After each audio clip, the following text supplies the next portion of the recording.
चलिए भाई,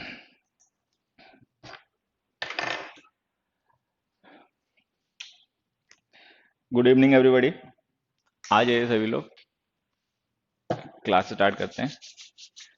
चलिए भाई, first to sanitize your hands. देखिए, जो भी कल हमने एडजेक्टिव के क्वेश्चंस एंड कॉन्सेप्ट्स डिस्कस कर लिए थे, आज हम लोग उससे आगे बढ़ेंगे। और आज के लिए जो हमें सबसे पहले क्वेश्चन डिस्कस करना है वो आप लोगों को सामने बोर्ड पे दिखाई पड़ रहा होगा।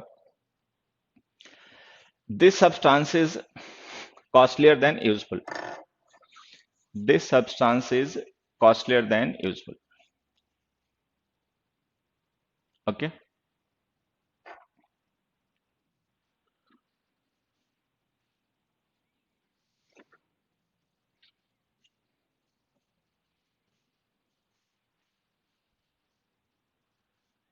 राम राम भाई। देखो, ये जो फर्स्ट एग्जांपल हमने लिखा है ना, this substance is costlier than useful, इसको समझना। मैंने एक सेंटेंस लिखा, Mohan is Mohan is wiser, या एक मिनट, ये लिखा हुआ है यहाँ पे। जैसे हमने लिखा she is wiser than older, चलो इसी को लिखते हैं। जैसे हमने लिखा this substance is costlier than useful, और अगर मैं इसको ऐसे लिख दूं, this substance is costlier than that one, then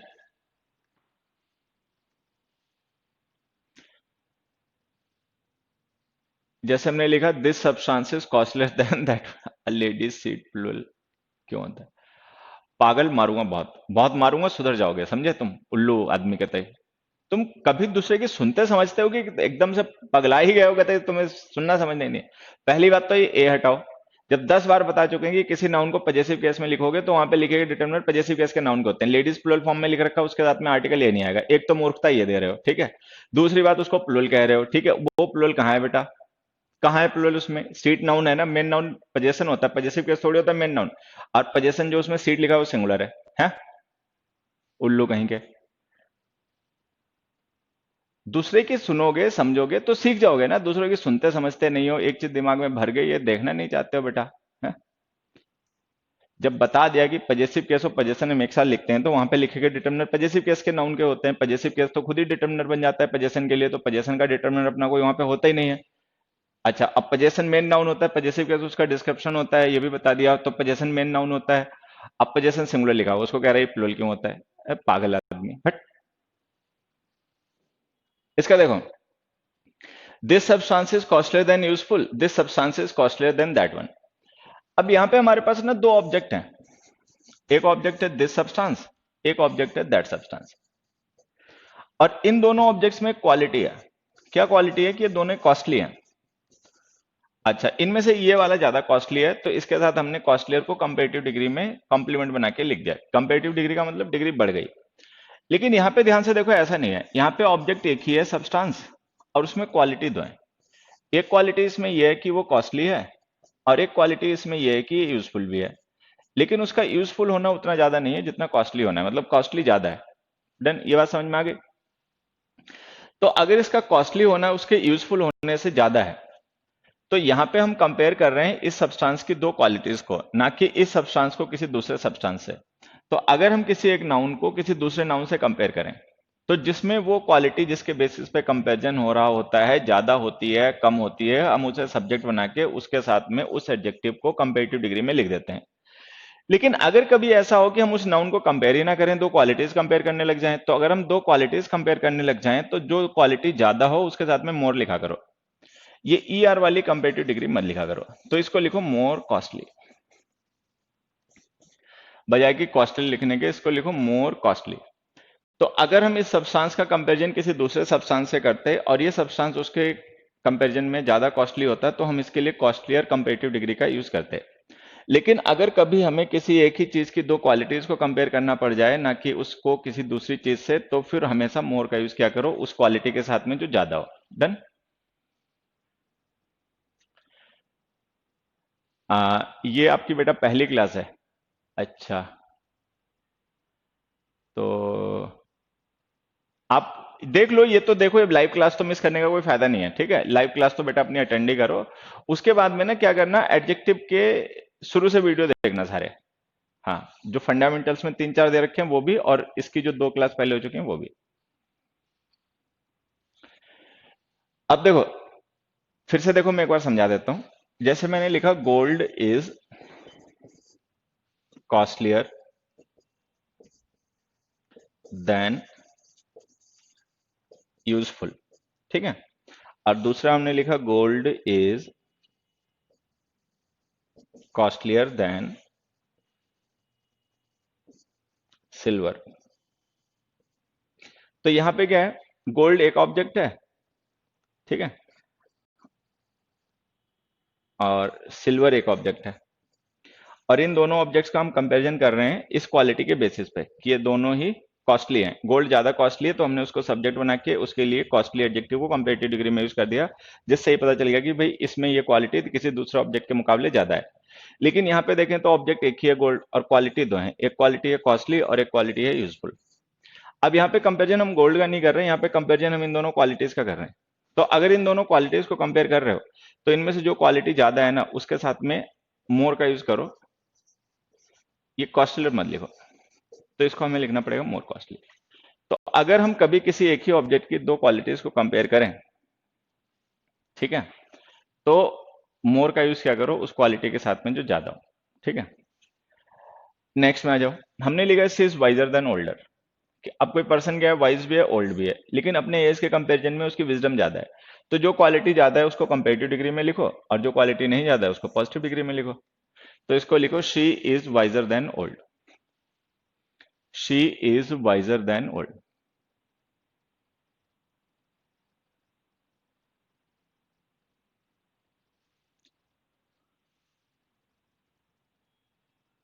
ठीक है, देखो लाइव क्लासेस मत मिस क्या करो कभी भी, ठीक है। थर्ड क्वेश्चन का आंसर बताओगे, his father was more informed than him. Third question का बच्चे एक बार आंसर बताओगे।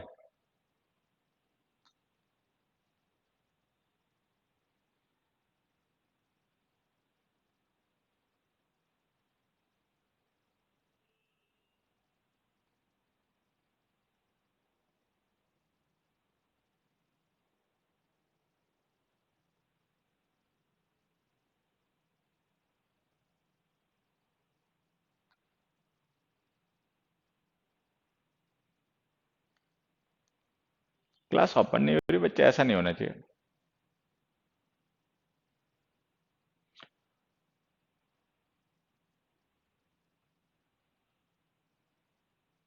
उसमें बेटा मोर वाइज आ गया, 13 का पूछ रहा हूं मैं। हाँ, 13 में आएगा ही इन प्लेस ऑफ हिम। ठीक है, देखो यहां पे समझना, ये जो हिज फादर हमने लिखा है, ये छोड़ो, मैं एक आसान क्वेश्चन लिखता हूं यहां से समझना। मान लो हमने एक सेंटेंस लिखा, she is taller than him. She is taller than him हमने लिखा। तो हमने पढ़ा कि देन के बाद हम उसे लिखते हैं जिसे हम कंपेयर करें। जैसे हमने देन के बाद हिम लिख दिया तो इसका मतलब हिम को कंपेयर कर रहे हैं। अगर हम हिम को कंपेयर कर रहे हैं तो किसी और से भी कंपेयर कर रहे होंगे, किसी और से जिससे हम कंपेयर कर रहे हैं वो है शी। अब शी को ध्यान से देखो, इस सेंटेंस में सब्जेक्ट है, चूंकि सी वहां पे सब्जेक्ट है तो इसे हमें हिम को भी सब्जेक्ट ही मानना पड़ेगा, क्योंकि सब्जेक्ट और सब्जेक्ट का ही कंपेरिजन होता है, तो हमें इसे लिखना पड़ेगा ही। सब्जेक्ट और सब्जेक्ट का कंपेरिजन होता है, ऑब्जेक्ट और ऑब्जेक्ट का कंपेरिजन होता है, ठीक है। सब्जेक्ट को हम कंपेयर करते हैं सब्जेक्ट से, और ऑब्जेक्ट को हम कंपेयर करते हैं ऑब्जेक्ट से। एक बच्चे का क्वेश्चन है, बताइए सर। अबे बताएं क्या भाई, क्वेश्चन तो तुम्हारा कहीं मुझे दिखा नहीं अभी तक। ओल्ड कैसे होगा सर? ओल्ड बेटा इसलिए होगा क्योंकि वो क्वालिटी ज्यादा नहीं है। वाइज, देखो कोई पर्सन ओल्ड भी है वाइज भी है, लेकिन उसकी एज के कंपैरिजन में उसकी विजडम ज्यादा है, ठीक है। तो अगर विजडम ज्यादा है तो उसको लिखो वाइज एडजेक्टिव को कंपेरेटिव डिग्री में लिखो, क्योंकि वो क्वालिटी ज्यादा है। और ओल्ड को तो हम रिलेट कर रहे हैं, ओल्ड तो ज्यादा है नहीं, तो ओल्ड को लिखो पॉजिटिव में। मोर वाइजर नहीं आ सकता बेटा, वाइज देखो हमने पिछली क्लास में कल क्या पढ़ा था, पगले वाली बात कर रहे हो। हमने पिछली क्लास में ये पढ़ा था कि वाइज वाइजर जो है वो कंपेरेटिव डिग्री है।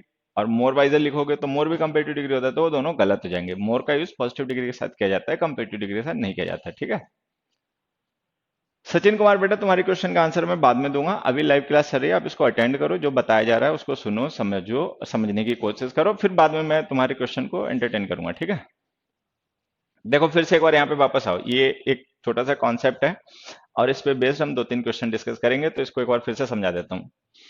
देन कंजंक्शन ऑफ कंपैरिजन है, इसके बाद हम उसे लिखते हैं जिसको हम कंपेयर करें। जब हम किसी एक को कंपेयर करते हैं तो हमेशा कोई दूसरा भी होता है जिससे उसका कंपेयर किया जाए। जैसे इस हिम का कंपैरिजन हो रहा है इस शी से। अभी जो शी है ना, ये सब्जेक्ट है सेंटेंस में, तो अगर ये सब्जेक्ट है तो जिससे हम इसे कंपेयर कर रहे होंगे वो भी सब्जेक्ट होगा। तो अगर ही सब्जेक्ट होगा तो इसको हमें हिम नहीं ही लिखना चाहिए, तो इसे लिखो ही।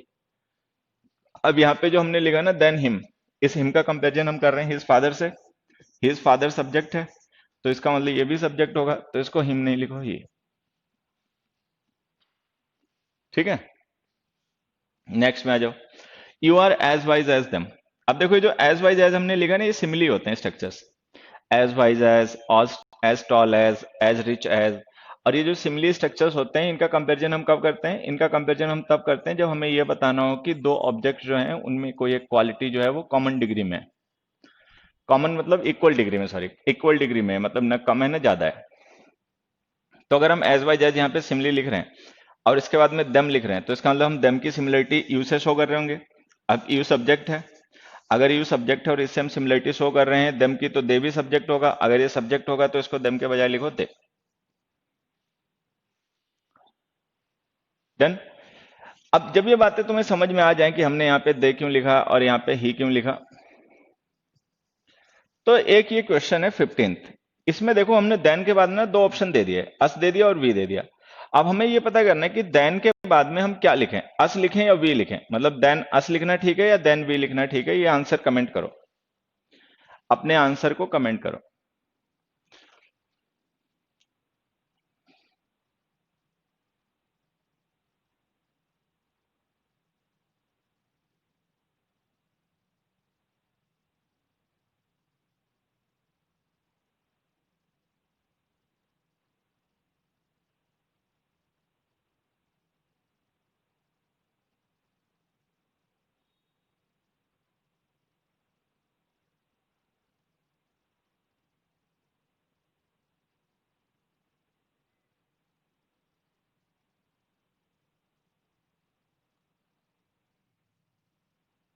अब देखो हाँ, अब इसमें एक चीज समझना, यहाँ पे इस सेंटेंस में यू सब्जेक्ट है और यहाँ पे हिज फादर सब्जेक्ट है।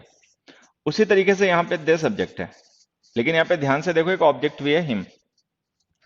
इन दोनों में हमारे पास कोई ऑब्जेक्ट नहीं था, यहाँ पे कोई ऑब्जेक्ट नहीं है, यहाँ पर भी कोई ऑब्जेक्ट नहीं है। तो इस सेंटेंस में दे सब्जेक्ट है और हिम ऑब्जेक्ट है। अगर हम देन के बाद अस लिखेंगे जो कि ऑब्जेक्टिव केस होता है, तो इसका मतलब हम इसका कंपेरिजन कर रहे हैं किसी ऑब्जेक्ट से, हिम से। अगर हम वी लिखेंगे जो कि सब्जेक्ट होता है, तो इसका मतलब हम इसका कंपेरिजन कर रहे हैं किसी सब्जेक्ट से जो कि दे है। अब ऐसी कंडीशन में ना ये दोनों ही सही है।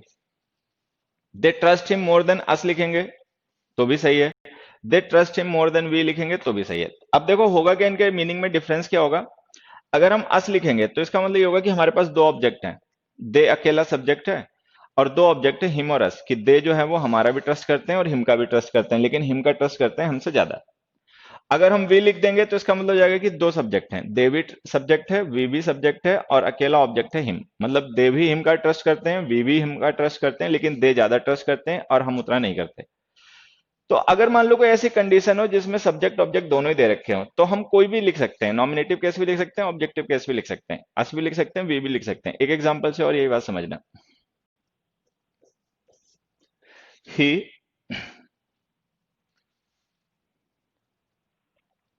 ही नोज हिम या he knows me better than him और ही। जैसे हमने ये लिखा he knows me better than him और बेटर देन ही, और एक दूसरा भी देखो लिखा he plays carrom better than me या आई। अब ये जो दोनों सेंटेंस हैं, मान लो ये सेंटेंस हो गया ए और ये सेंटेंस हो गया बी। ए और बी सेंटेंस में देखो हम क्या लिखें देन के बाद में, हिम या ही लिखें या मी और आई लिखें।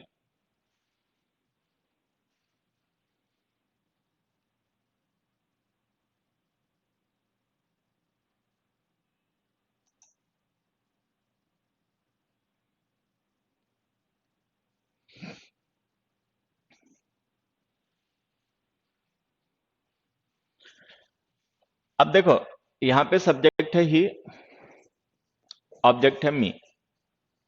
तो अगर हम हिम लिखेंगे तो इसका मतलब कंपैरिजन ये हो रहा है ऑब्जेक्ट और ऑब्जेक्ट का, तो सही है। ही लिखेंगे तो इसका मतलब कंपैरिजन ये हो रहा है, ये भी सही है। तो चाहे हम यहाँ पे हिम लिख दें या ही लिख दें, एक मिनट, ये हमने हिम और ही वहां भी लिख दिया यहां भी लिख दिया, चलो इसको शी कर देते हैं, ठीक है। तो she knows me better than him, ये भी सही है। इसका मतलब हो जाएगा कि दो ऑब्जेक्ट हैं, एक मी है और एक हिम है, और शी अकेली सब्जेक्ट है, मतलब शी मी को भी जानती है हिम को भी जानती है, लेकिन शी मी को बेटर जानती है। अगर हम लिख देंगे she knows better than, she knows me better than he, तो इसका मतलब दो सब्जेक्ट हैं शी और ही, और अकेला ऑब्जेक्ट मी है। शी भी मी को जानती है, ही भी मी को जानता है, लेकिन शी बेटर जानती है। डन। अच्छा, इसमें जो हमने लिखा देखो, सब्जेक्ट इसमें है ही, ऑब्जेक्ट इसमें है कैरम। अब हमें पता है कि सब्जेक्ट ऑब्जेक्ट ये दोनों जो है ना, ये सब्जेक्ट और ऑब्जेक्ट दोनों दे रखे हैं, लेकिन जो देन के बाद हम लिख रहे हैं ना वो एक पर्सन है। अब हमें पता है कि पर्सन का कंपैरिजन पर्सन से होगा, आई का कंपैरिजन ही से होगा, इसका कंपैरिजन कैरम से तो नहीं होगा।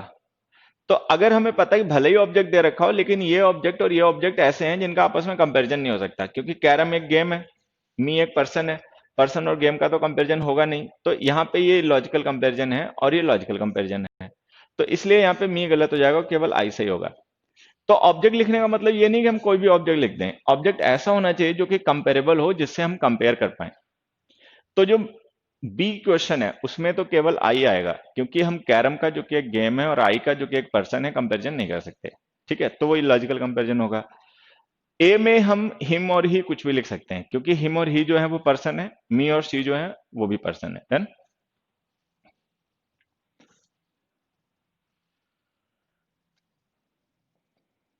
अब इसी से रिलेटेड ये क्वेश्चन देखो और सामने, इसी से रिलेटेड ये कुछ और क्वेश्चन भी है। The screen play of this movie is better than that movie. आसान क्वेश्चन है वैसे अगर तुम लोग समझ गए हो तो, लेकिन आंसर बताओ एक बार।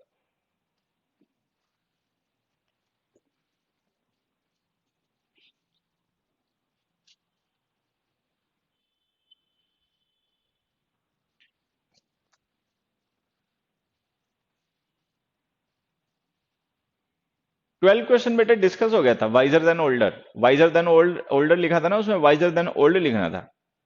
जो क्वालिटी ज्यादा है ना उसको लिखो मोर वाइज, मोर वाइज। एक मिनट, ये बच्चा मुझे लगता है सही याद दिला रहा है, शायद 12 क्वेश्चन पूरा डिस्कस नहीं हुआ था। देखो 12 क्वेश्चन बच्चे कुछ ऐसा था ना, he is wiser then old, ये था ना, ओल्डर था। अच्छा, ये वाइजर भी एक क्वालिटी है और ओल्डर भी क्वालिटी है। डन। तो हमने पढ़ा कि जब हम दो क्वालिटीज को कंपेयर करते हैं तो जो क्वालिटी ज्यादा होती है उसके साथ तो लिखो मोर, तो इसको लिखो मोर वाइज। अच्छा, ओल्डर तो क्वालिटी ज्यादा होगी नहीं क्योंकि ये पहले लिख रखी है, तो ये क्वालिटी ज्यादा होगी उसके कंपैरिजन में, तो जब वो ज्यादा नहीं है तो उसको लिखो पॉजिटिव डिग्री में। तो इसको लिखना पड़ेगा he is more wise than old. तो 12 क्वेश्चन का बच्चे आंसर ये था। डन। 16th का आंसर डिस्कस कर रहे हैं। अच्छा, 16th का कुछ बच्चों ने आंसर बताया मूवीज। अब पजेसिव केस लगा दिया। देखो बच्चे, पता नहीं तुम भूल गए हो क्या है क्या नहीं है, लेकिन मूवी नॉन लिविंग नाउन है, इस पे अपस्ट्रॉफी का यूज मत किया करो, ठीक है। तो खैर, कुल मिला के बात यह कि तुम कॉन्सेप्ट समझ गए हो कि इसमें मिस्टेक क्या है। देखो, अगर ये सेंटेंस केवल इतना हो तो ये सही है। अगर ये केवल इतना हो ना, this movie is better than that movie, तो ये सही है। इसमें क्या होगा कि इस मूवी का और इस मूवी का कंपैरिजन हो गया कि भाई ये मूवी उस मूवी के मुकाबले बेटर है। लेकिन ध्यान से देखो, यहाँ पे कंपैरिजन हम मूवी का नहीं कर रहे थे, कंपैरिजन हम कर रहे थे स्क्रीन प्ले का। तो अगर हम स्क्रीन प्ले का कंपैरिजन कर रहे हैं, मूवी का कंपैरिजन नहीं कर रहे हैं, तो देन के बाद हमें स्क्रीन प्ले लिखना चाहिए, क्योंकि देन के बाद हम उस ऑब्जेक्ट को लिखते हैं जिसको हम कंपेयर कर रहे हो। तो हमें लिखना पड़ेगा the screen play of this movie is better than the screen play of that movie. लेकिन अब स्क्रीन प्ले नाउन हमने एक बार मेंशन कर ही रखा है, तो दोबारा क्यों उसको रिपीट करके लिखोगे, इसकी जगह लिख दो that of. The screen play of this movie is better than that of that movie. अब दैट ऑफ दैट मूवी का मतलब समझ रहे हो क्या हो गया? दैट ऑफ दैट मूवी का मतलब हो गया the screen play of that movie. हाँ बच्चे, मोर वाइज ही होगा। क्लास आज अगर तुम लोगों की रुक रुक के चले ना बेटा, ये तुम्हारे पार्ट पे नेट वगैरह अच्छा नहीं होगा, यहां से अब सही चले, स्मूथ चले। चलो ये क्वेश्चन समझ में आ गया। तो एक क्वेश्चन मैं और पूछता हूं तुम लोगों से। Question A,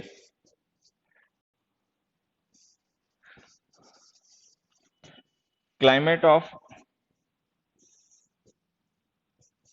Delhi is hotter then Shimla.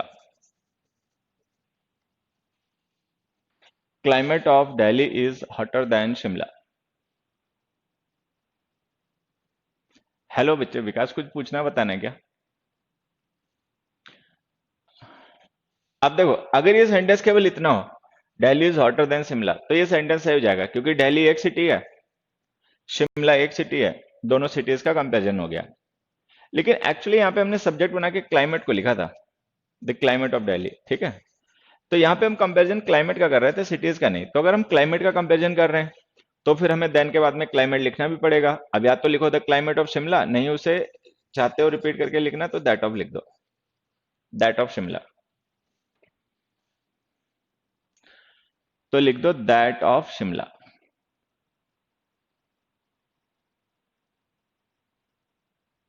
ठीक है, ये आंसर हो जाएगा।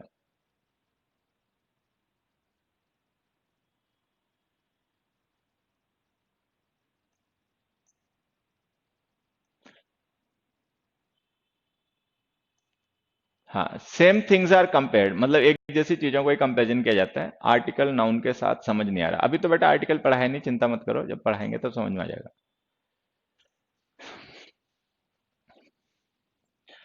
17th क्वेश्चन का आंसर बताओगे? Passenger vehicles with 6 airbags are safer than 4 airbags.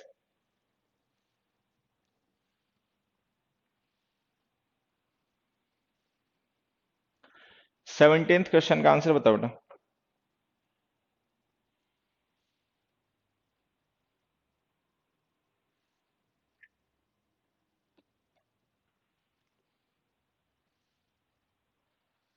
अब देखो यहाँ पे एक चीज समझना है, ये जो स्क्रीन प्ले था ये नाउन था सिंगुलर, तो इसके लिए हमने लिख दिया था दैट प्रोनाउन।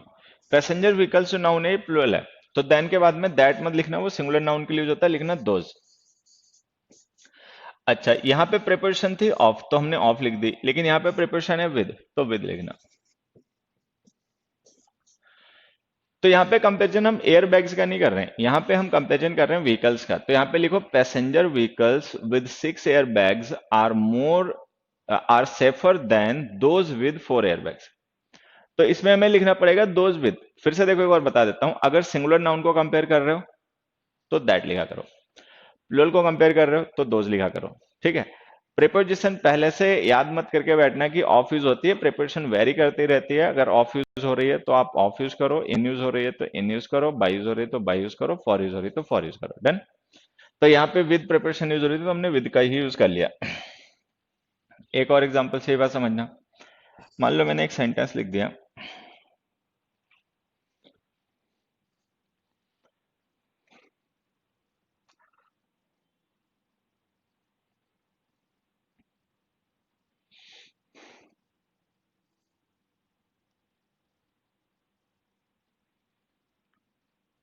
जैसे हमने लिख दिया people in India are more hard working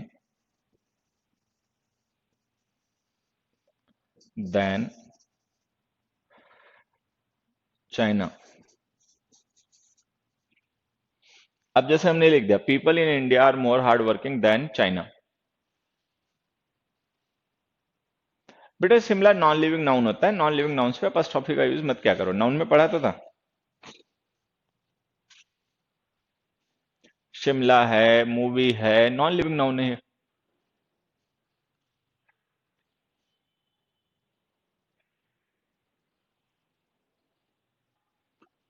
बिल्कुल बेटा कर सकते हैं रिपीट, हाँ, लेकिन फिर प्रोनाउंस इसीलिए यूज किए जाते हैं ना जिससे नाउन्स ना रिपीट हो और हमें बोलना चलना आसान लगे, बोलने में अच्छा लगे, सुनने में अच्छा लगे, ठीक है। तो क्यों रिपीट करोगे, प्रोनाउन यूज करो।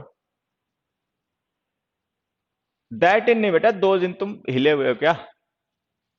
अब देखो, पीपल नाउन प्लूरल है, तो हम इसके लिए देन के बाद में यूज करेंगे प्रोनाउन दोज। यहां पे प्रिपोजिशन इन यूज हो रही है तो हम यहां पे लिखेंगे इन, और हम लिखेंगे people in India are more hard working than those in China. अब देखो, दोज इन चाइना का मतलब पता है क्या हुआ, दोज इन चाइना का मतलब हुआ पीपल इन चाइना, ठीक है। दोज विद 4 एयरबैग्स का मतलब होगा पैसेंजर व्हीकल्स विद 4 एयरबैग्स, ठीक है। अच्छा, than that of that movie का मतलब हो गया than the screen play of that movie. तो अगर नाउन सिंगुलर है तो दैट का यूज करना, प्लूरल है तो दोज का यूज करना। प्रीपोजिशन पहले से रट के नहीं बैठनी है, प्रीपोजिशन जरूरत के हिसाब से यूज करनी है। ऑफ यूज हो रही है तो ऑफ यूज करनी है, इन यूज हो रही है तो इन यूज करनी है। डन। देखो, 18th question, my watch is costlier then you.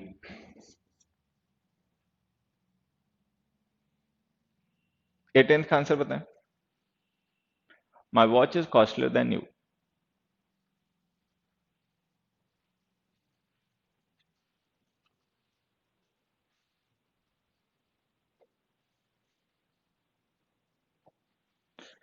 हाँ, अब देखो, मोहित कुमार ने आंसर बताया, जयशंकर ने आंसर बताया। मोहित तो सुधर जा बेटा, ठीक है। योर डिटर्मिनर होता है, हम बिना नाउन के नहीं यूज कर सकते।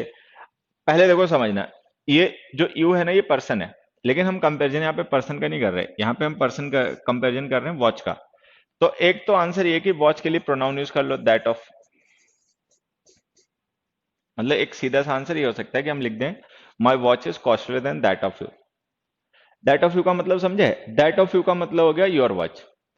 अच्छा, अगर हम दैट ऑफ यू नहीं लिखना चाहें तो हम इसकी जगह लिख सकते हैं योर्स। योर्स पजेसिव केस का प्रोनाउन होता है, योर्स का मतलब हो गया योर वॉच। नहीं योर्स लिखना चाहते हो तो योर वॉच लिख दो।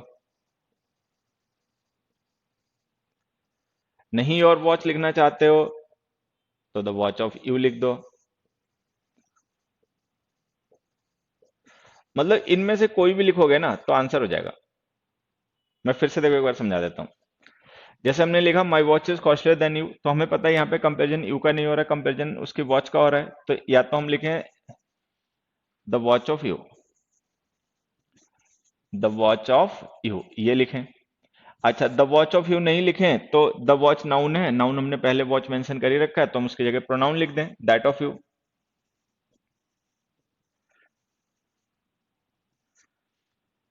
ठीक है। अच्छा, द वॉच ऑफ यू का मतलब दैट ऑफ यू का मतलब सेम हो गया। अच्छा, फिर हमें पता है द वॉच ऑफ यू का मतलब होता है योर वॉच,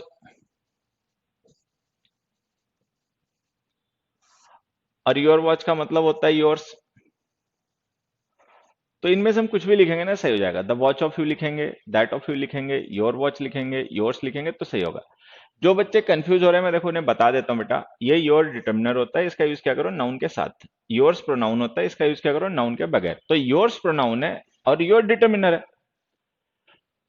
कुल मिला के योर्स लिख देना। My watch is costlier then yours, ठीक है। लेकिन वो मैंने सारे ऑप्शन समझा दिए, उनमें से कोई भी होगा तो सही हो जाएगा।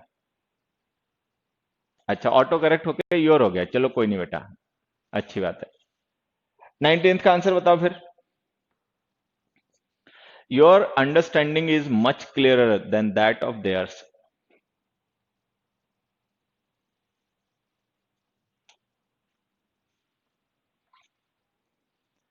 Your understanding is much clearer than that of theirs.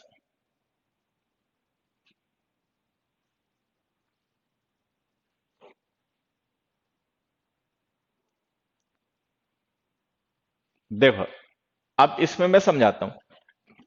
ये जो हमने देयर्स लिखा ना, ये पजेसिव केस का प्रोनाउन है। देयर्स का मतलब हो गया देयर हैंड राइटिंग। तो अगर हमने यहाँ पे, अच्छा ये वाला, एक मिनट, ये वाला नहीं, ये वाला क्वेश्चन है। तो जो हमने देयर्स लिखा, तो देयर्स पजेसिव केस का प्रोनाउन है जो पजेशन को रेफर करेगा। हैंड राइटिंग की बात हो रही है तो यहाँ पे देयर्स का मतलब हैंड राइटिंग हो गया। तो योर हैंड राइटिंग और देयर्स का मतलब हो गया देयर हैंड राइटिंग। भाई देयर्स जो हमने लिखा ना, देयर्स का मतलब देखो क्या हुआ, देयर्स का मतलब हो गया देयर हैंड राइटिंग।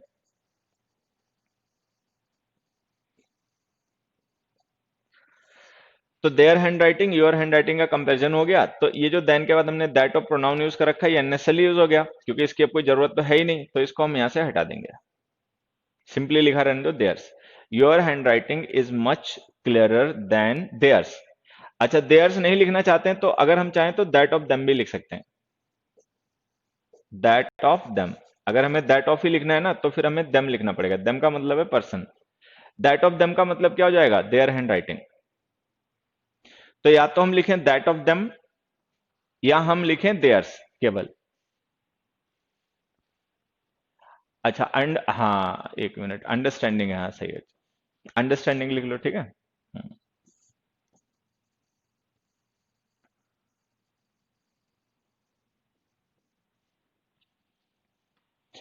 20th का आंसर बताओगे?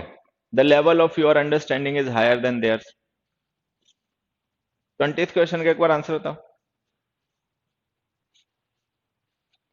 The level of your understanding is higher than theirs.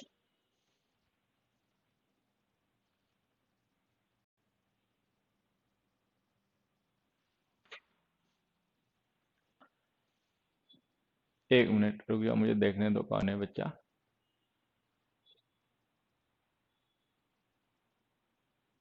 Much clearer सही है बेटा।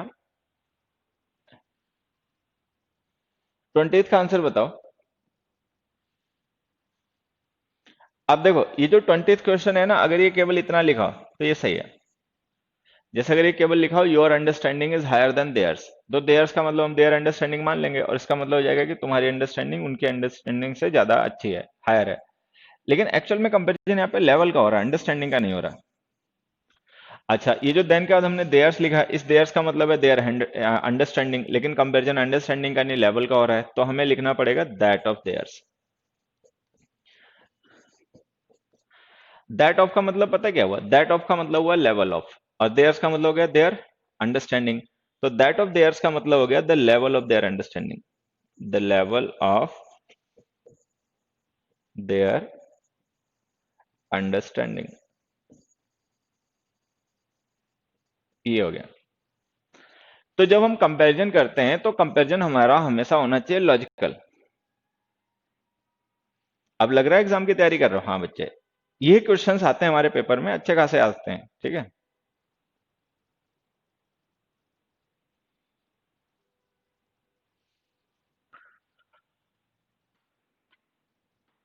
19th नहीं समझ में आया? अरे पगले, 19th में क्यों नहीं समझ में आया? देखो ये देयर्स, देयर्स लिखा, देयर्स हमारा पजेसिव केस का प्रोनाउन है, जिसका मतलब हो गया देयर अंडरस्टैंडिंग। अब अगर देयर्स का मतलब देयर अंडरस्टैंडिंग हो गया, और देयर अंडरस्टैंडिंग का और योर अंडरस्टैंडिंग का कंपैरिजन हो गया, तो जो देन के बाद हम दैट ऑफ प्रोनाउन यूज कर रहे हैं, ये तो किसी नाउन को रेफर ही नहीं कर रहा, क्योंकि अब तो हमारे पास कोई नाउन बचा ही नहीं जिसे हमें रेफर करना हो, तो ये गलत यूज हो रहा है, इसको ड्रॉप कर दो, ठीक है।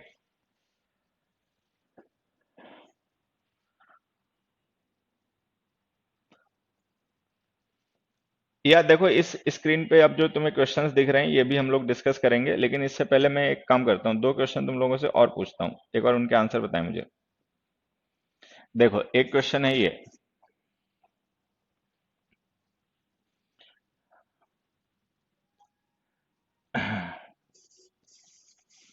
Your car is older than me, ठीक है। और दूसरा, यहां लिख देता हूं दूसरा, एंड दूसरा, the cost of, the price लिखना, the price of your car is greater than me. चलो ये दोनों सही करो, फिर बाद में बाकी क्वेश्चन डिस्कस करूंगा। पहले ये जो ए और बी क्वेश्चन सामने बोर्ड पे लिखे, इनके आंसर बताओ।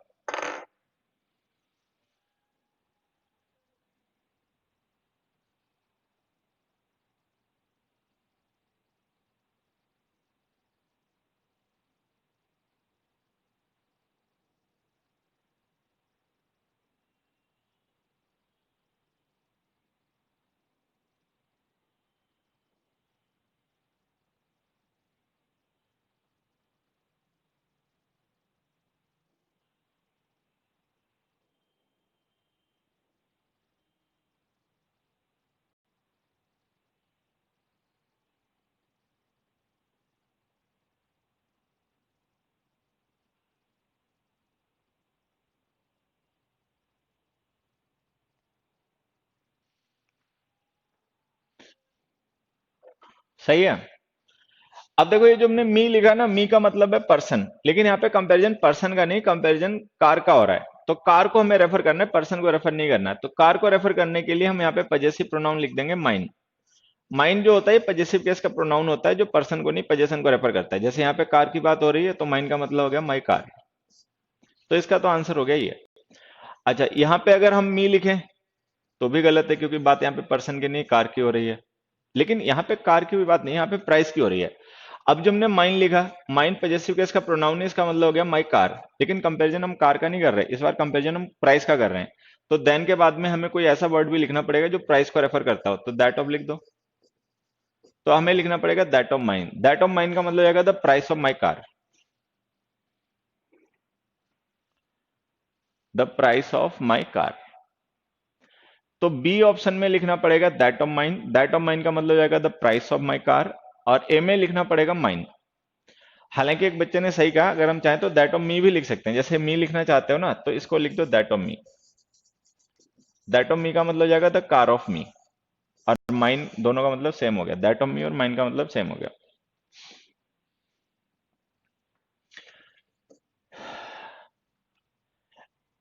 फर्स्ट क्वेश्चन है, देखो सामने आप लोगों के स्क्रीन पे, एक और इसका आंसर बताओ।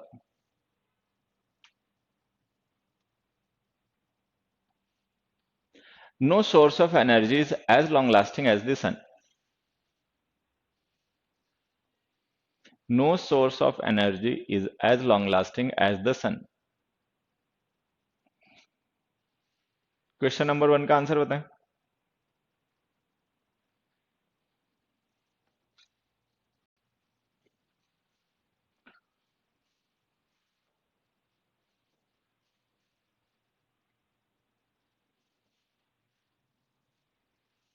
अब देखो इसे समझना ऐसे,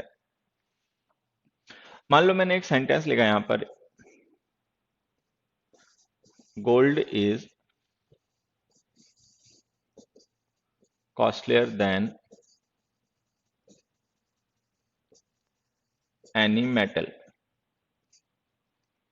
gold is costlier then any metal. That option लिख रहा है एक, देखो पिटेगा ये मेरे हाथ से।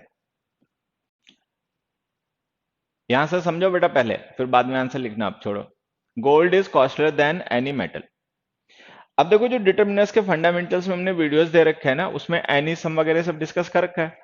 तो अगर तुमने ध्यान से उस लेक्चर को देखा सुना समझा होगा, तो उसमें एक जगह हमने डिस्कस किया कि एनी का यूज हम करते हैं इन जनरल सबको रेफर करने के लिए। तो एनी का मतलब हो जाता है ऑल। ठीक है। तो अगर हम यहाँ पे एनी मेटल लिख रहे हैं ना, तो इसका मतलब हम लिख रहे हैं ऑल मेटल्स। देन अगर हम यहाँ पे ऑल मेटल्स लिख रहे हैं और गोल्ड को उससे कंपेयर कर रहे हैं, तो इसका मतलब गोल्ड ऑल मेटल से अलग का सब्सटेंस होगा। लेकिन हमें पता है ऐसा है नहीं। जो ऑल मेटल्स हैं गोल्ड भी उन्हीं में इंक्लूडेड होता है, क्योंकि गोल्ड खुद भी एक मेटल है। तो अगर गोल्ड खुद भी एक मेटल है, तो जब हम इसे मेटल से कंपेयर करेंगे तो इसको उस ग्रुप से बाहर करना पड़ेगा। देखो ये जो एग्जांपल हमने लिखा ना, gold is costlier then any metal, ये ऐसा नहीं कि ये ग्रामेटिकल नहीं है, ये सेंटेंस ग्रामेटिकली करेक्ट है। लेकिन इसका जो मीनिंग है ना, वो लॉजिकल नहीं है। क्योंकि gold is costlier then any metal का मतलब हमें ये मानना पड़ेगा कि गोल्ड मेटल नहीं है, क्योंकि एनी मेटल का मतलब हो गया ऑल मेटल्स। तो इसका मतलब गोल्ड का कंपेरिजन हम सारे मेटल से कर रहे हैं, तो इसका मतलब गोल्ड मेटल नहीं हुआ। तो gold is costlier then any metal का मतलब हो गया gold is costlier then all metals, कि जो मेटल्स हैं गोल्ड उनसे ज्यादा महंगा है। तो it means gold is not a metal. लेकिन हमें पता है कि gold is a metal also, कि गोल्ड भी एक मेटल है। तो अगर गोल्ड एक मेटल है और हम इसको मेटल से ही कंपेयर कर रहे हैं, तो इसको लिखो अदर। अदर लिख देने से क्या हो गया, अदर लिख देने से ये कंफर्म हो गया कि जो हमने गोल्ड लिखा है वो भी एक मेटल है, और हमने उसको उस मेटल्स के ग्रुप से एक्सक्लूड कर दिया। एक्सक्लूड करने का मतलब हमने उसको उस ग्रुप से बाहर कर दिया। अच्छा, अब हमने एक बी एग्जांपल लिखा। बी एग्जांपल में हमने लिख दिया diamond is costlier than any other metal. Diamond is costlier than any other metal. Diamond is costlier than any other metal. अब देखो अगर ये डायमंड भी मेटल हो तो ये सेंटेंस सही लिखा हुआ है, लेकिन तुम में से जो लोग जानते हैं वो ये बात जानते होंगे कि डायमंड जो होता है वो कार्बन होता है, नॉन मेटल सब्सटेंस होता है। तो डायमंड तो मेटल है ही नहीं, तो अगर डायमंड मेटल है नहीं तो वो इस ग्रुप से ऑलरेडी बाहर है, तो हम उसके अदर क्यों लिख रहे हैं। ठीक है, एनी मेटल। तो यहां पे हमें ध्यान ये रखना है कि when we compare some noun with other nouns of that category we use other और अदर, मतलब we use other with it. अगर हम किसी एक नाउन को उसी कैटेगरी के बाकी नाउन से कंपेयर करें जिस कैटेगरी का वो है, तो हमें उसको उस ग्रुप से एक्सक्लूड करना पड़ता है। तो एक्सक्लूजन के लिए हम अदर का यूज कर लेते हैं। डन। अब एक तीसरा एग्जांपल देखना। Kamal is wiser than anybody. अब क्या करोगे बताने एक बार। Kamal is wiser than anybody.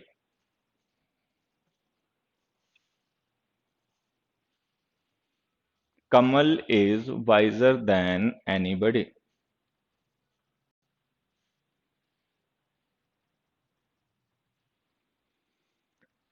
अब देखो, एनीबडी का मतलब हो गया एवरीबडी।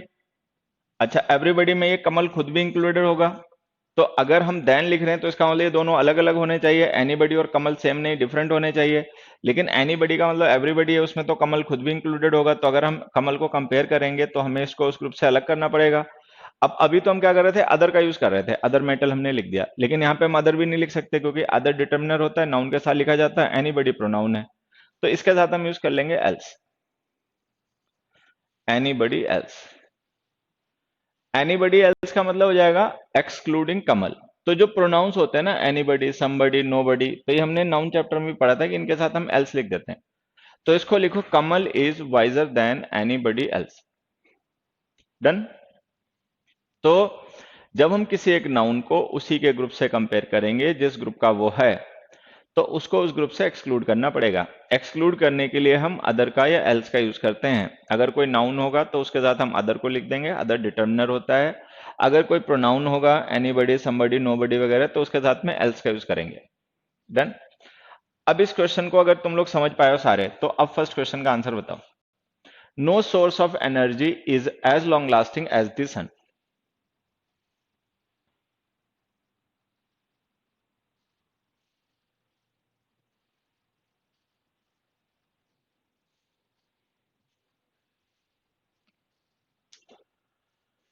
अब देखो, ये हमने लिखा no source of energy. No का मतलब भी ऑल होता है। देखो, एनी है, नो है, इनका सबका मतलब ऑल होता है। नो का मतलब कोई भी नहीं, कोई भी नहीं का मतलब टोटल। तो अगर हम no source of energy as long lasting as the sun कह रहे हैं, तो इसका मतलब सन सोर्स ऑफ एनर्जी नहीं होना चाहिए। लेकिन सन भी सोर्स ऑफ एनर्जी है और अल्टीमेट सोर्स ऑफ एनर्जी है। तो अगर सन खुद भी एक सोर्स ऑफ एनर्जी है और बाकी सोर्स ऑफ एनर्जी को हम इससे कंपेयर कर रहे हैं, तो हमें यहाँ पे लिखना पड़ेगा no other source of energy. Source of energy noun है ना, तो इसका हम अदर डिटर्मिनर का यूज कर लेंगे। तो इसको लिखो, no other source of energy is as long lasting as the sun. एक और एग्जांपल देखो, इसी तरीके से मैं पूछता हूं तुम लोगों से। मान लो मैंने एक एग्जांपल यहां पे लिखा, नो बडी वर्कड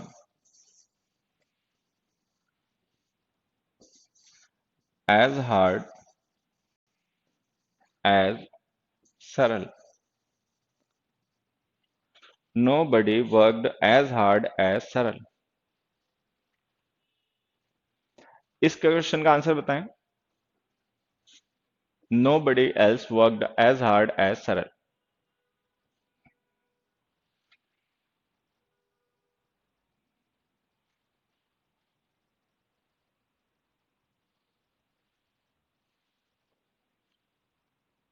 नो बडी एल्स आ जाएगा।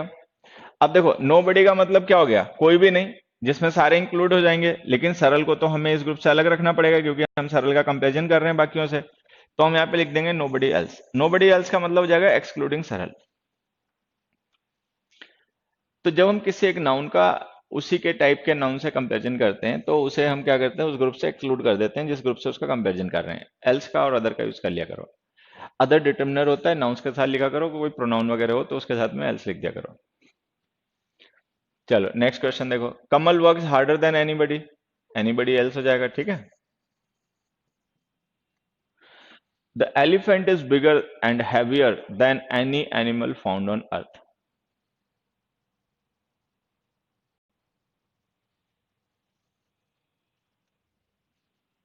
एनी अदर एनिमल हो जाएगा।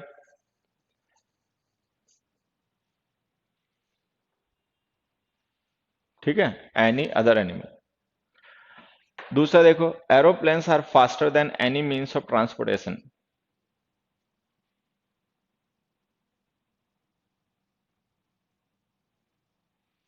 एरोप्लेन्स भी मीन्स ऑफ ट्रांसपोर्टेशन है, तो any other means of transportation हो जाएगा।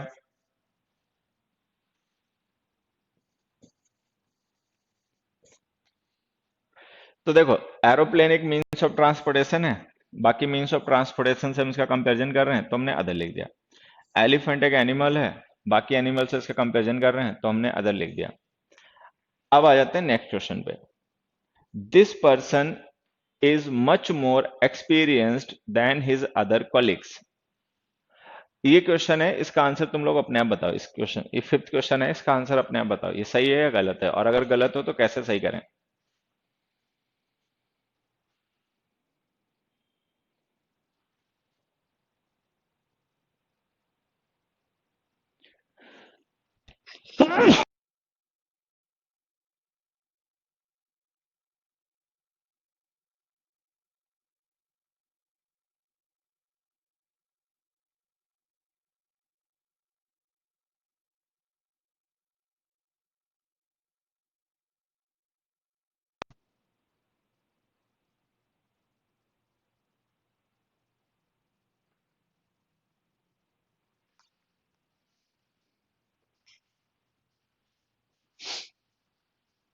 ठीक है, देखो ये जो हमने अदर लिखा ना, ये रिमूव कर दो, पहला आंसर तो ये है।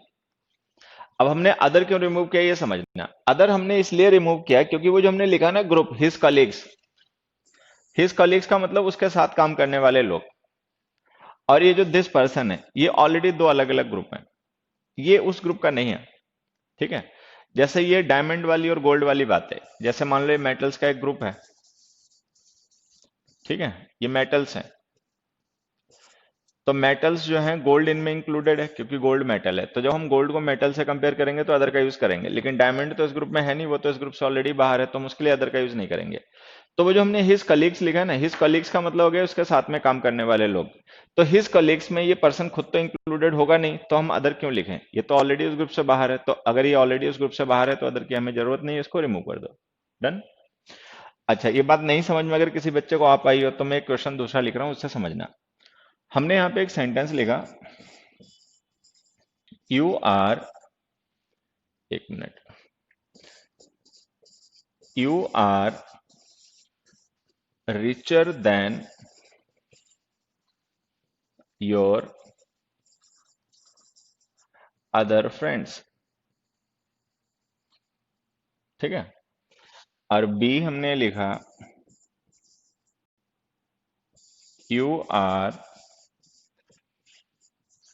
Richer than my other friends. इन दोनों एग्जाम्पल से बात समझना जो मैं समझाने की कोशिश कर रहा हूं। देखो तो क्या दोनों सही हैं, दोनों गलत हैं। You are richer than your other friends and you are richer than my other friends. Much सही है बेटा, क्यों उन चीजों पे तुम ध्यान ले जा रहे हो जो मैं भी समझा नहीं रहा हूं। मच का यूज हम किसी के साथ भी कर सकते हैं, कंपेटिव पॉजिटिव डिग्री के साथ में, वो सही है बेटा।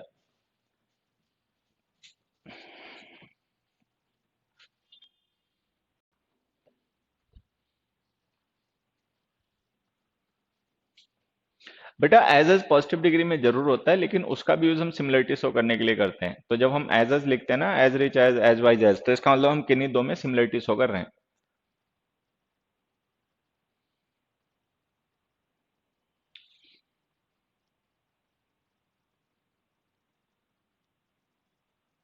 योर फ्रेंड्स, बढ़िया। ए रॉन्ग है, बी राइट है। हाँ, अब देखो यहाँ पे समझना एक चीज, जैसे हमने लिखा योर अदर फ्रेंड्स, ठीक है, और यू, तो हमें पता है कि योर फ्रेंड्स के ग्रुप में यू का नाम तो नहीं होगा भाई, योर फ्रेंड्स की लिस्ट में यू अपना नाम तो नहीं लिखेगा, कोई अपना फ्रेंड खुद ही तो नहीं होता है। तो उसके जो फ्रेंड्स हैं और यू है, ये दोनों अलग अलग कैटेगरी हो गई, तो ये सेम कैटेगरी का नाउन नहीं है, तो हमने अदर गलत यूज कर लिया, इसकी जरूरत नहीं है, इसको रिमूव कर दो। सिंपली ऐसे लिखो, you are richer than your friends. अच्छा, अब यहाँ पे जो हमने अदर लिखा है, ये हम लिख भी सकते हैं और नहीं भी लिख सकते हैं, चाहे तो हम अदर लिखें चाहे हम नहीं लिखें। अगर हम अदर लिखेंगे तो इसका मतलब ये हो जाएगा, यू मेरा फ्रेंड है, you are richer than my other friends, तो इसका मतलब यू मेरे फ्रेंड्स की लिस्ट में है और मेरे बाकी फ्रेंड्स जो हैं वो यू के मुकाबले उतना रिच नहीं है, तो हम लिख देंगे you are richer than my other friends. इसका मतलब हो जाएगा यू इज माई फ्रेंड, कि यू मेरा फ्रेंड है।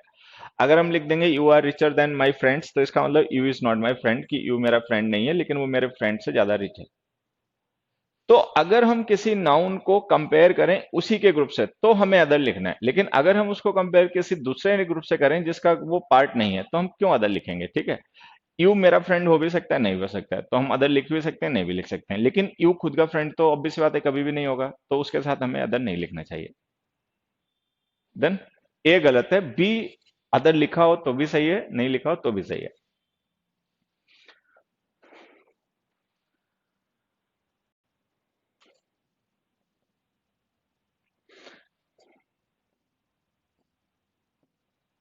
अब यहाँ पे समझना है, एक बच्चा है, उसका एक क्वेश्चन है सुनील कुमार, और इस पगलू ने क्या करा, एक सेम क्वेश्चन कम से कम 10 बार टाइप मारा होगा, ठीक है। अब इसका आंसर भी बच्चे यहां से मिल जाएगा। If any and no equal all then we are comparing all, why don't we superlative degree. अभी समझ में आएगा बेटा, यहां से देखो।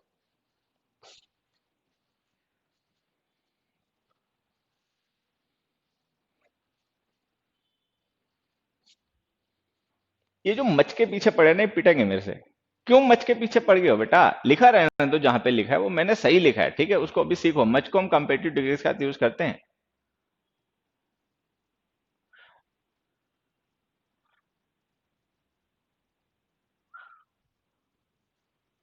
पहले क्वेश्चन देखो बेटा, सामने दिख रहा होगा ना स्क्रीन पे, इसका आंसर बताओ। Gold is costliest of all other metals. अरे पगले, हमने कमल के साथ एल्स थोड़ी लिखा है, हमने एनीबडी के साथ एल्स लिखा है। एनीबडी, समबडी, नोबडी, ये प्रोनाउन होते हैं।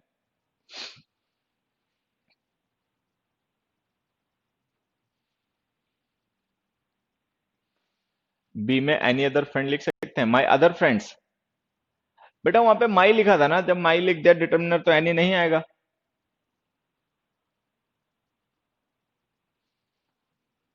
चलो, अब देखो मैं समझाता हूँ, इसे समझना। ये जो हमने क्वेश्चन 1 लिखा है, देखो हमने लिखा gold is the costliest of all other metals. अभी हमने पढ़ा था कि अदर का यूज हम करते हैं किसी नाउन को उसके ग्रुप से एक्सक्लूड करने के लिए, ठीक है। तो जैसे अगर हम अदर लिख रहे हैं, तो अदर लिखने का मतलब है कि हम किसी नाउन को उसके ग्रुप से बाहर निकाल रहे हैं, ठीक है। अच्छा, अगर हम ऑफ ऑल लिख रहे हैं, तो ऑफ ऑल का मतलब हम किसी नाउन को उसके ग्रुप के साथ में इंक्लूड कर रहे हैं।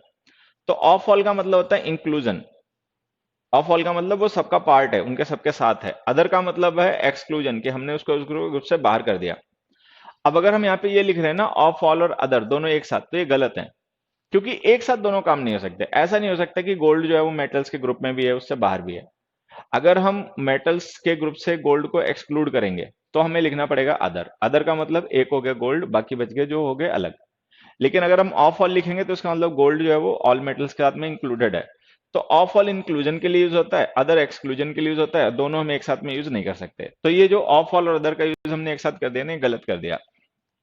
अब हमें सही करना है, या तो ऑफ ऑल लिख दो या अदर लिख दो। तो यहाँ पे देखो हमने एडजेक्टिव लिखा सुपरलेटिव डिग्री का कॉस्टलीस्ट। अब हमें पता है सुपरलेटिव डिग्री का मतलब होता है one versus all. Superlative degree का यूज हम तब करते हैं जब हम किसी एक का कंपैरिजन सबके साथ करें। सबके साथ का मतलब जिसमें वो खुद भी इंक्लूडेड हो। तो अगर हम यहाँ पे द कॉस्टलीस्ट लिख रहे हैं, तो हमें सुपरलेटिव डिग्री लिखनी, मतलब अगर हम सुपरलेटिव डिग्री लिख रहे हैं तो इसका मतलब हमें गोल्ड को उसके ग्रुप से बाहर नहीं निकालना है, क्योंकि अगर हम बाहर निकाल लेंगे तब तो दो ग्रुप बन जाएंगे, एक गोल्ड और एक बाकी, तब हमें कंपेटिव डिग्री यूज करनी पड़ेगी। तो अगर हम सुपरलेटिव डिग्री यूज कर रहे हैं तो हमें गोल्ड को इनके सबके साथ ही लिखना पड़ेगा। तो ऑफ ऑल लिखा रहने दो, अदर रिमूव कर दो। तो इसको ऐसे लिखो, gold is the costliest of all metals. Done, ये हो गया सही।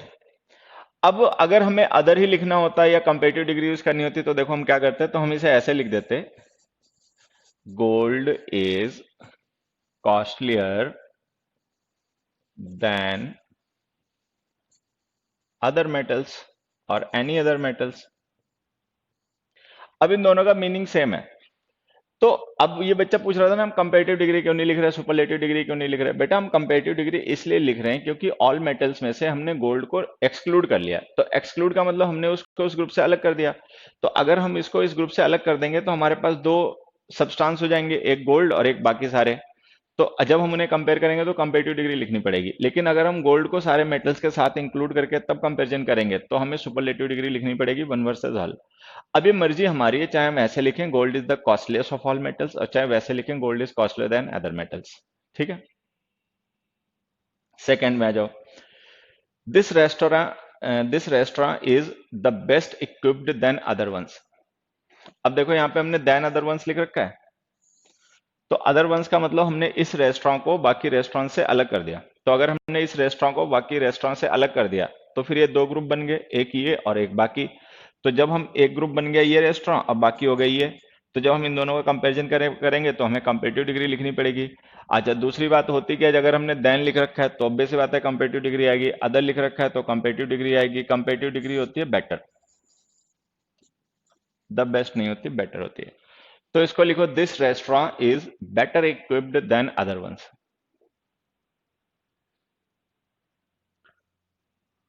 ठीक है, अब मान लो हमें इसमें भी सुपरलेटिव डिग्री लिखनी होती, तो अगर हमें सुपरलेटिव डिग्री लिखनी होती तो हम कैसे लिखते, देखो समझना, तो हम इसको ऐसे लिखते,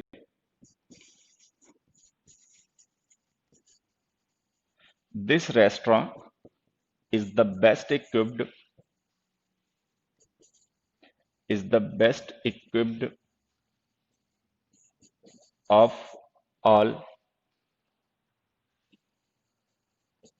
रेस्टोरेंट्स। तो हम इसे ऐसे लिखते हैं। अब दोनों का मीनिंग सेम है, this restaurant is better equipped than other ones, this restaurant is the best equipped of all restaurants, ये भी सही है। ठीक है, दोनों का मीनिंग सेम होता है।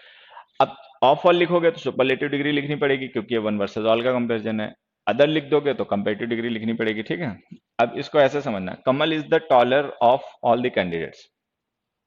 ठीक है, तो अगर हम ऑफ ऑल लिख रहे हैं तो ये इसका मतलब कंपैरिजन वन वर्सेस ऑल का है। अगर वन वर्सेस ऑल का कंपैरिजन है तो सुपरलेटिव डिग्री लिखो द टॉलेस्ट।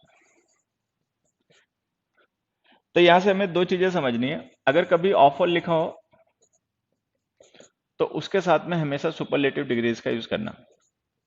ऑफ ऑल का मतलब होता है ये कंपैरिजन वन वर्सेस ऑल का है। तो जब हम कंपैरिजन वन वर्सेस ऑल का करते हैं, किसी एक का कंपैरिजन सबके साथ का मतलब जिसमें वो खुद भी इंक्लूडेड हो, तो सुपरलेटिव डिग्री यूज क्या करो। अच्छा, दूसरा, अगर कभी अदर लिखा हो, एल्स लिखा हो, देन लिखा हो, ठीक है, रादर लिखा हो,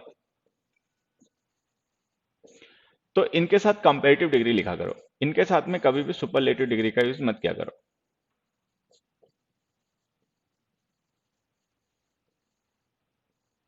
तो अदर है, रादर है, एल्स है, देन है, इनका यूज किया जाता है कंपैरेटिव डिग्रीज के साथ में, इनके साथ सुपरलेटिव मत लिखना।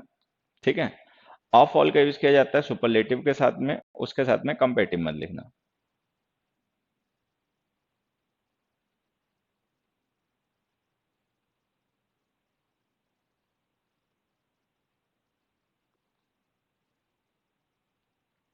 नेक्स्ट पे आ जाओ। नेक्स्ट में हमने लिखा the warm climate favours this type of tropical plants. ये मुझे लगता है एक बच्चा कल इसको लेकर कंफ्यूज था। अब देखो ये समझना बात जो मैं समझा रहा हूं, the warm climate favours this type of tropical plants. Fourth का बच्चे एक बार आंसर बताओ अगर किसी को कुछ समझ में आया तो। फोर्थ क्वेश्चन का एक बार आंसर बताओ तो।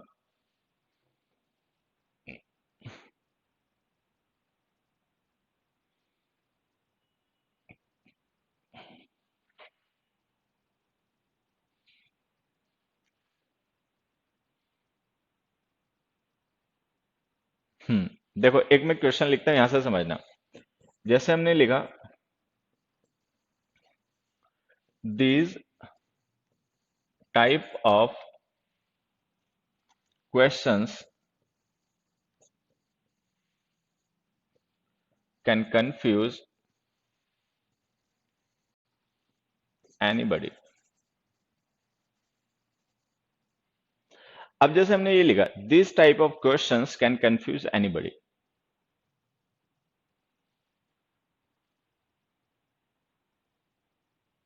ठीक है, this type of questions can confuse anybody.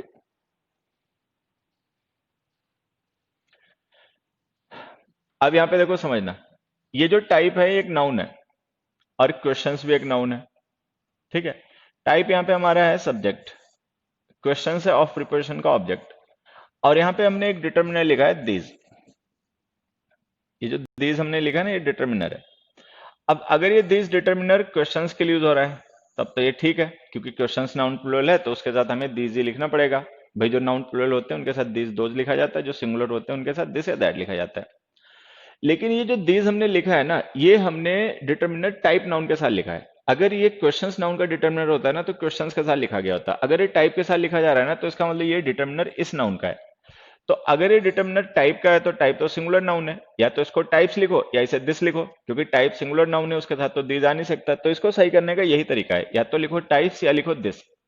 अच्छा, नाउन के अकॉर्डिंग डिटर्मिनर्स का यूज किया जाता है, तो नाउन्स के अकॉर्डिंग डिटर्मिनर का यूज करना पड़ता है। तो जब नाउन सिंगुलर है तो यहाँ पे दिस लिख दो। हालांकि एक दूसरी चीज समझना, अगर हम चाहें तो दीज टाइप्स ऑफ भी लिख सकते हैं, दीज टाइप्स ऑफ क्वेश्चंस, लेकिन उसकी कोई जरूरत नहीं है, सीधे दिस टाइप ऑफ क्वेश्चंस लिख दो, आंसर हो जाएगा। तो ये जो दीज है, दोज है, इनका यूज हम करते हैं प्लुरल नाउन के साथ में। टाइप नाउन सिंगुलर है, उसके बाद लिखा गया नाउन प्लुरल होगा, वो अलग बात है कि क्वेश्चंस प्लुरल है, लेकिन जो हम डिटर्मिनर लिख रहे हैं वो टाइप के साथ लिख रहे हैं, तो इसके साथ में सिंगुलर लिखो दिस। तो यहां से हमें क्या समझना है, डोंट यूज दीज और those with kind of type of and sort of. जैसे kind of, type of, sort of लिखा हो ना, तो इनके साथ दिस दोज मत लिखा करो, इनके साथ लिखा करो दिस या दैट, ठीक है। अच्छा, होता है क्या, kind of, type of, short of के बाद में नाउन जनरली प्लुरल लिखे होते हैं, तो प्लुरल नाउन को देखकर हमें लगता है कि दीज और दोज लिखना ठीक है, लेकिन भाई जो तुम टाइप के साथ डिटर्मिनर लिखोगे वो टाइप के अकॉर्डिंग यूज होगा ना, उस प्लुरल नाउन के अकॉर्डिंग नहीं यूज होगा। तो यहाँ पे जैसे हमने लिखा ना this type of tropical plants, अब होता है कि बच्चा देखते हैं यहाँ पे प्लांट्स लिखा है, नाउन प्लुरल है, तो वो दिस को सही मान लेता है, लेकिन अगर ये दिस डिटर्मिनर ट्रॉपिकल प्लांट्स के लिए यूज हो रहा था तो ये ट्रॉपिकल प्लांट्स के साथ लिखा होता। अगर ये टाइप के साथ लिखा हुआ तो ये टाइप का डिटर्मिनर है, और टाइप नाउन है सिंगुलर, तो सिंगुलर नाउन के साथ डिटर्मिनर सिंगुलर लिखो this.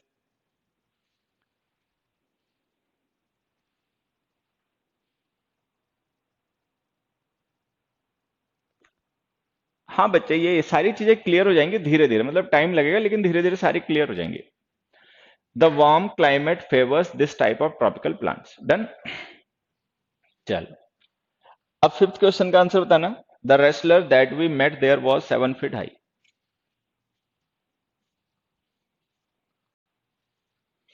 The wrestler that we met there was 7 feet high.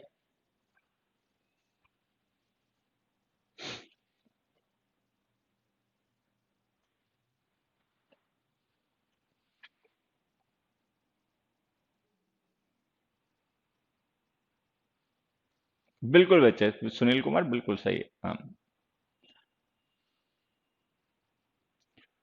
अब देखो, एक बच्चे ने आंसर तो इसका सही बताया।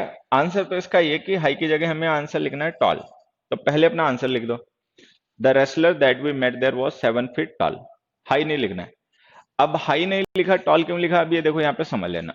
देखो, मैं एक डेमोन्स्ट्रेशन से बात तुम्हें समझा देता हूं।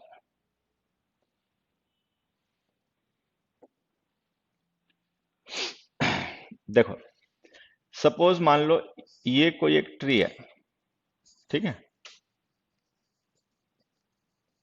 ये एक ट्री है।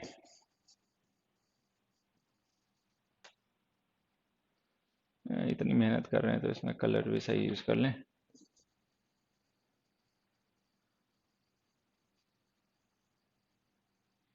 ये ऐसे टाइम खराब कर रहे हैं थोड़ा सा।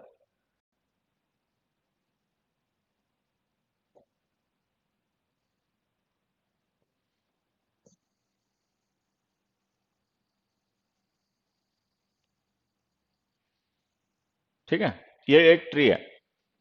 अच्छा, फिर इस ट्री के पीछे एक वॉल है। मान लेते हैं इस ट्री के पीछे एक वॉल है या फेंस है।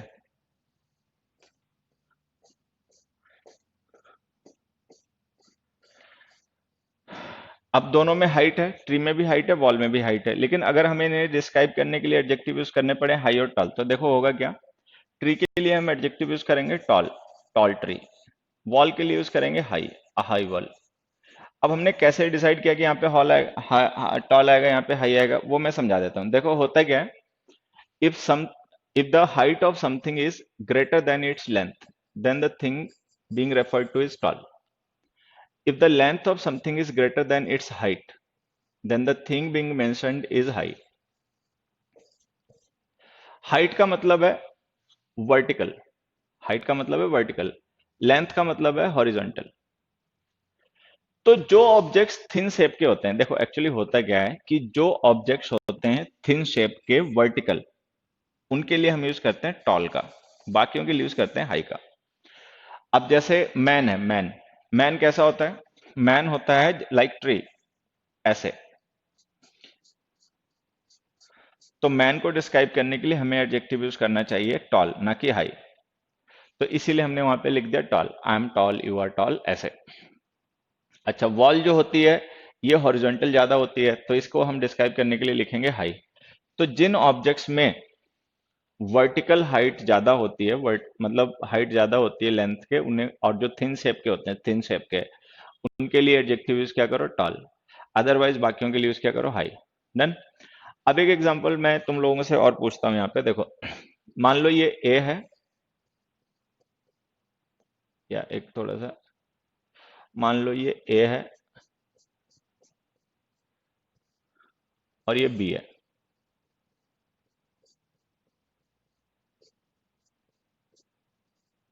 ठीक है, ये है ए और ये है बी, और यहाँ पे एक सेंटेंस है, ए इज डैश देन बी, और एक है बी इज डैश देन ए। ये दोनों सेंटेंस के ब्लैंक्स फिल करने हैं। करो तो एक बार।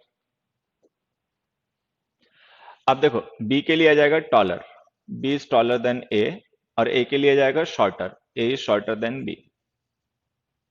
डन, ये आंसर हो गया। लेकिन अब एक दूसरी कहानी देखना, मान लो ये जो ए है ये किसी चीज के ऊपर खड़ा हो गया, कोई प्लेटफॉर्म वगैरह, मान लो कोई ऐसी चीज हो गई जिसके ऊपर, टेबल के ऊपर या किसी चीज के ऊपर ये खड़ा हो गया ए, ठीक है। बी अपना जमीन में ही खड़ा रहा,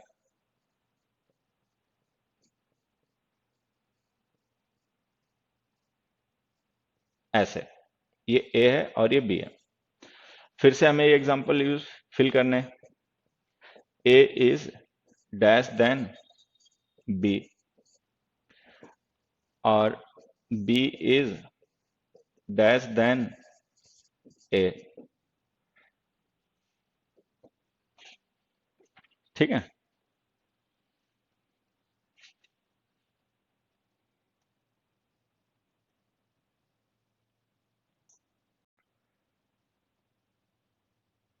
बताओगे एक बार आंसर इनके, ये ब्लैंक्स फिल करो बेटा। अब देखो, ए जो है that is not taller than B, लेकिन अगर हम ग्राउंड से देखें तो ग्राउंड से उसकी हाइट ज्यादा है, तो हम अब इसे कहेंगे higher, A is higher than B and B is lower than A. तो यहां से हमें दो चीजें और सीखनी है, एक तो हमें ये सीखनी कि टॉल का एंटोनिम होता है शॉर्ट, और हाई का एंटोनिम होता है लो। दूसरा हमें यह सीखना है कि अगर हमें किसी चीज को रेफर करना है ग्राउंड से, अब फ्रॉम द ग्राउंड, तो हमेशा हाई का यूज क्या करो, अब फ्रॉम द ग्राउंड।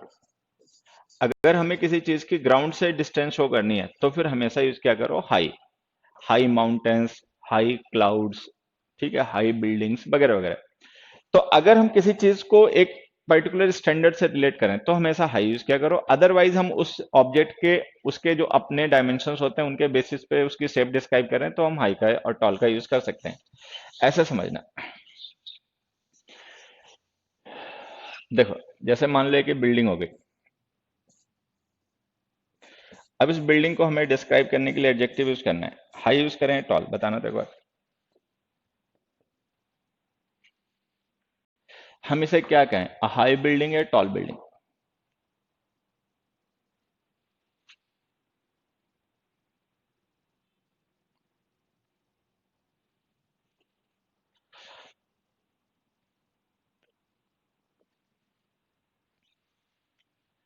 अब देखो, ओरिजिनली शेप के अकॉर्डिंग तो बिल्डिंग्स जो होती हैं वो टॉल होती हैं, क्योंकि बिल्डिंग्स थिन शेप में होती हैं, वर्टिकल, तो टॉल होती हैं, तो हम कहेंगे टॉल बिल्डिंग। लेकिन अगर हम, चूंकि बिल्डिंग्स का हमेशा रेफरेंस ग्राउंड को माना जाता है, ग्राउंड से अगर हम शो करके ये कहें कि बिल्डिंग भाई बहुत ऊंची चली गई, जैसे एक 2 मंजिल बिल्डिंग है तो यहाँ तक है, बाकी यहाँ तक है, ये बहुत ऊंची हो गई, तो अगर हम इसको ग्राउंड से रिलेट करके बताएं तो हम इसे हाई भी कह सकते हैं, हाई बिल्डिंग। तो बिल्डिंग की जो शेप होती है उसकी ओरिजिनल शेप के अकॉर्डिंग तो वो टॉल कैटेगरी का ऑब्जेक्ट होता है, क्योंकि थिन ऑब्जेक्ट होता है, वर्टिकल।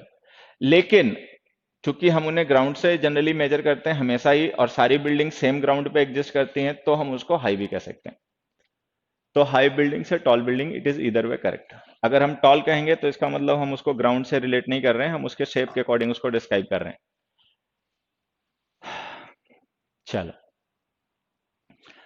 चलो फिर आज के लिए काफी है। देखो वैसे भी एडजेक्टिव आज खत्म तो होना है नहीं, कल हमें वैसे ही पढ़ना पड़ेगा, अभी 1 घंटे का कॉन्सेप्ट बचा हुआ है, ठीक है, और हमारे पास 15 मिनट ही बचे हुए हैं।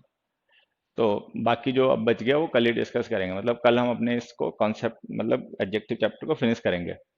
एक दो बच्चे हैं जिन्होंने अभी हाल फिलहाल में पिछले एक हफ्ते में एडमिशन लिया है, मैं उन्हें बता देता हूँ। आप लोग तब तक एक काम करना, एडजेक्टिव चैप्टर के जो फंडामेंटल्स में वीडियोस दे रखे हैं वो देखना सबसे पहले। उसके बाद में जो लाइव लेक्चर्स हुए हैं एडजेक्टिव के, आज ये 3rd लेक्चर है, इनको देखना, ठीक है। और उसके बाद में फंडामेंटल्स के सारे वीडियोस धीरे धीरे अपने फिनिश करते रहना, ठीक है। ये सिलेबस चलता रहेगा लाइव लेक्चर का एज इट इज, लेकिन अपने फंडामेंटल्स के वीडियो जल्दी से जल्दी फिनिश करना, सारे एक एक बार देख लेना अच्छे से समझते हुए, ठीक है। और बाकी तो अपना मेहनत करो, कुछ पूछना बताना होगा तो लाइव जिस समय क्लास चल रही होती है उस समय कमेंट करके अपने पूछ लिया करो। कुछ बच्चे हैं काफी एक्टिव हैं, वो अपना बीच बीच में पूछता रहते हैं, ठीक है। हालांकि एक दो को मैं कुछ कह सुन भी देता हूँ, लेकिन वो अपना फिर भी पूछते रहते हैं, ये अच्छी बात है कि वो माइंड नहीं करते, अपना पूछने में लगे रहते हैं, ठीक है। तो अपनी चीजें पूछते रहा करो बीच बीच में, जैसे क्लास चल रही होती है उसी बीच में लाइव लेक्चर का फायदा उठाओ। भाई आपके दिमाग में कोई डाउट आया कुछ पढ़ाए गए बात से तो अपना पूछो। लेकिन मैं बस एक चीज चाहता हूँ कि जो भी पढ़ाया गया ना उसका रिवीजन बड़ा शांत दिमाग के साथ में किया करो। जनरली बच्चे इस उम्र में ना चंचल स्वभाव के होते हैं, और वो समझते नहीं है कि सीरियसनेस जो होती है ना वो बहुत जरूरी चीज है। कंसंट्रेशन और फोकस के बगैर आप कुछ नहीं सीख सकते। तो थोड़ा सा अपने को देश दुनिया से दूर रखो, पढ़ाई लिखाई के टाइम इधर उधर की बातों में मत लगा करो, पढ़ाई लिखाई हमेशा अकेले बैठ के किया करो, ठीक है। तब फोकस हमारा बनेगा। तो सीरियस होकर उन चीजों को पहले पढ़ने और समझने की कोशिश किया करो जो क्लास में पढ़ाई गई है, फिर उसके बाद में अपने डाउट्स पूछा करो, ठीक है। और बाकी तो आसिफ अंसारी, ये बच्चे तुम्हारे क्वेश्चन बहुत अच्छा है, लेकिन मैं चाहूंगा ये तुम अपने आप बनाओ, जैसे क्लास में पढ़ाया जा रहा है ना उन चीजों को समझते हुए, वीडियो को बीच में पॉज करके अपना बीच में रोक रोक के अपना बढ़िया से खूब असाइनमेंट अपने अच्छे से नोट्स खुद के तैयार करो, ठीक है। दूसरों के भरोसे मत पढ़ो, ठीक है। लोग जो note making is an art, notes बनाना एक कला होती है। दूसरे के नोट्स हमें बेहतर समझ में आए ऐसा कोई जरूरी नहीं होता, लगभग नहीं समझ में आते। तो अपने नोट्स को ना अपने तरीके से बताओ, कौन सी बात को ज्यादा डिटेल में लिखना चाहते हो, कौन सी बात को छोटे डिटेल में लिखना चाहते हो, किस बात को किससे पहले लिखना चाहते हो, किसके बाद लिखना चाहते हो, किस एग्जाम्पल को लिखना चाहते हो, किसको नहीं लिखना चाहते हो। नोट्स अपने खुद के बनाया करो, ठीक है। ये पीडीएफ हम लोग देते भी नहीं है, और वैसे भी नोट्स अपने खुद के ही बनाने चाहिए हमेशा। अंजू यादव का क्वेश्चन क्या, बताओ ना सर, क्या पूछा क्या बेटा, पहले ये तो पता चले पूछा क्या फिर मैं बताऊं। देखो इसने पूछा कुछ नहीं है, अब बस बताओ ना। अरे भाई जब कुछ पूछा नहीं तो बताऊं क्या मैं।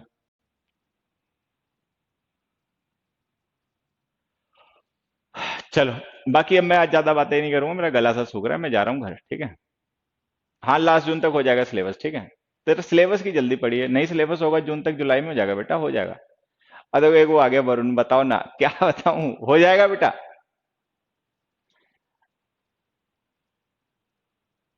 अब मैं चलता हूँ, आज के लिए बाय सभी को, गुड नाइट एवरीबॉडी।